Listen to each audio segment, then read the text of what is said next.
Selamat pagi saudara-saudari. Renungan kita pada pagi ini adalah bab 14, DNA Yesus. Ketika saya pertama kali membaca istilah lahir kembali, saya belum begitu memahami dan juga kurang begitu menghargai istilah tersebut. Namun karena saya juga belajar di kedokteran, saya mengerti pentingnya DNA. Oleh karena itu, saya mulai menghargai arti dilahirkan kembali. DNA menentukan banyak karakter-karakter kita. Orang Batak mewarisi DNA orang tua Batak dan memiliki karakter orang Batak. Ini terlihat dari wajahnya, sikapnya, kecintaannya dalam bernyanyi, dan juga seleranya makan saksang. Pada saat dilahirkan ke dalam dunia ini, seorang Batak mewarisi DNA Batak. Ketika seorang Batak menerima Yesus Kristus sebagai juru selamat, Yesus Kristus memasuki hatinya dalam Galatia 2:20 melalui pribadi Roh Kudus. Sejak saat itu si orang Batak tersebut memiliki DNA Batak dan juga memiliki DNA Yesus. DNA Bataknya tidak akan hilang.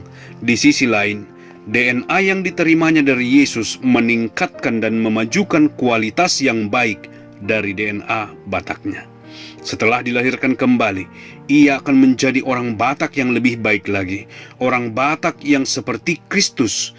Dia akan gemar bernyanyi, bukan hanya untuk kesenangan sendiri atau untuk memamerkan keahliannya, tapi ia akan bernyanyi untuk memuliakan Allah. Melalui nyanyiannya dia memberitakan tentang Yesus kepada orang lain. Bahkan di surga nanti kita tidak kehilangan karakteristik kelahiran pertama kita yang tidak berdosa. Alkitab mengatakan kepada kita bahwa banyak lidah akan menyembah Allah dalam Wahyu 7 ayat 9. Banyak paduan suara yang akan bernyanyi dalam berbagai bahasa. Ada bahasa Batak, bahasa Karo, bahasa Simalungun, bahasa Jawa, dan lain-lain. Namun bagian yang berdosa dari karakter kita sudah dikeluarkan karena di surga sama sekali tidak ada dosa. Ketika Yesus berkata kepada Nikodemus dalam Yohanes 3 ayat 3 bahwa kecuali engkau dilahirkan kembali, maka engkau tidak dapat melihat kerajaan Allah. Maksudnya adalah kecuali Nikodemus dilahirkan kembali dengan DNA Allah, maka dia tidak akan pernah menghargai dunia Allah. Sebagai seorang Yahudi, Nikodemus menghargai dunia Yahudi, tempat di mana dia tinggal. Dia mencintai sinagoge Yahudi, ia mencintai keagamaan di rumah ibadat, dia mencintai literatur dalam perjanjian lama. Namun sampai Nikodemus dilahirkan kembali, ia tidak pernah benar-benar menghargai apa yang Tuhan cintai. Apa itu anugerah, kasih, kesucian, amal ibadah, dan lain-lain. Bagi Nikodemus, belas kasihan, kasih, kekudusan, dan amal itu baik, tetapi bukanlah sesuatu yang istimewa. Saya akan berikan satu contoh. Banyak teman saya orang Batak. Setiap kali berkumpul, mereka berharap dapat makan saksang. Karena saya suka makanan pedas dan saya juga suka makan daging, maka saya suka makan saksang. Tetapi saya tidak bisa menghargai saksang seperti orang Batak menghargainya, karena DNA Batak tidak ada dalam diri saya. Bagi orang Batak, saksang bukan hanya sekedar hidangan lezat, melainkan juga hidangan istimewa. Ini satu contoh yang tidak begitu sempurna, tetapi saya percaya bahwa contoh ini dapat membantu kita memahami bagaimana DNA membantu kita menghargai hal-hal lain dengan cara yang sangat khusus. Sebelum kita lahir baru, kita berpikir bahwa kerajaan Allah itu adalah gereja, bangunannya, organisasi, program, dan musiknya. Setelah kita menerima Yesus sebagai juru selamat dan memiliki DNA Yesus, kita mulai melihat kerajaan Allah yang sebenarnya.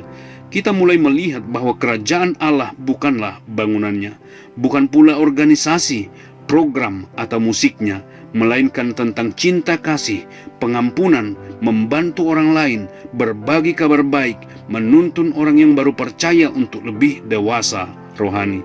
Hal lain tentang DNA adalah bahwa DNA akan tetap ada di dalam diri seseorang.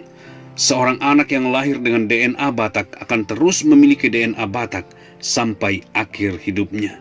Seorang Batak bisa saja mengikuti pendidikan di kota Bandung, kemudian bekerja di kota Batam, tinggal di Kalimantan, dan kemudian menikahi seorang wanita Dayak, DNA Batak tetap ada bersamanya dan tidak akan pernah hilang. Demikian juga setelah kita percaya dan menerima Yesus, kita adalah anaknya. Kita memiliki DNA Yesus dan DNA itu akan tetap ada di dalam kita.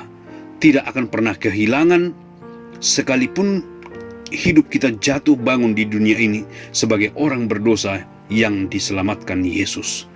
Allah yang melahirkan kita dengan kelahiran pertama melalui orang tua kita. Oleh sebab itu kita harus bangga dengan kelahiran kita yang pertama. Apakah kita orang Batak, orang Jawa, orang Dayak, dan lain-lain. Namun kita belum komplit sebelum kita dilahirkan kembali dengan percaya kepada Yesus Kristus yang mati untuk semua dosa-dosa kita. Setelah kita percaya pekerjaan Yesus di kayu salib dan menerimanya sebagai Tuhan penyelamat jiwa, maka kita dilahirkan kembali, lahir baru di dalam Yesus. Setelah itu, tentunya kita akan menjadi orang Batak, orang Jawa, atau orang Dayak yang lebih baik karena ber-DNA Yesus. Apakah Anda sudah menerima DNA Yesus? Setelah kita menerima Yesus sebagai juru selamat, kita tidak akan bisa kehilangan DNA Yesus. Terima kasih sudah mendengarkan saudaraku. Sampai bertemu esok hari. Tuhan memberkati.